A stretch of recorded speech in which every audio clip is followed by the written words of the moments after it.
যারা ফজরের নামাজ ঠিকমতো পড়ে তাদের জন্য 10টা পুরস্কার। 1 নম্বর, যারা ফজরের নামাজ পড়ে আল্লাহ তাআলা তাদের নামটা মুনাফিকের লিস্ট থেকে কেটে দেয়, সুবহানাল্লাহ।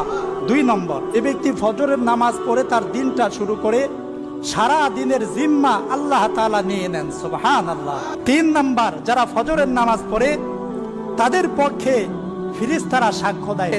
4 নম্বর, যে ব্যক্তি এশারের নামাজ পড়ে ঘুমায় আবার ফজরের নামাজ পড়ে, হাদিস শরীফের মধ্যে এসেছে আল্লাহর পয়গম্বর সাল্লাল্লাহু আলাইহি ওয়াসাল্লাম বলেন, এই ব্যক্তি এশারের নামাজ পড়ে ঘুমায় আবার উঠে ফজরের নামাজ পড়ে, আল্লাহ তাআলা ওই ব্যক্তির আমলনামায় সারা রাত দাঁড়ায়া দাঁড়ায়া নফল নামাজ পড়ার সওয়াব দান করে দেন।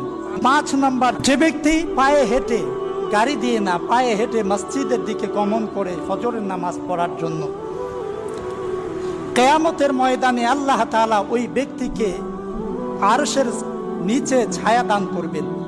এমনকি ওই ব্যক্তিকে আল্লাহ তাআলা এমন এক জেতি দান করবেন, এমন এক পাওয়ার দান করবেন, যেই পাওয়ারের বদৌলতে ফুলসিরাতের সেই পুল সে মুহূর্তের মধ্যেই পার হয়ে জান্নাতের মধ্যে ঢুকে যাবে, সুবহানাল্লাহ।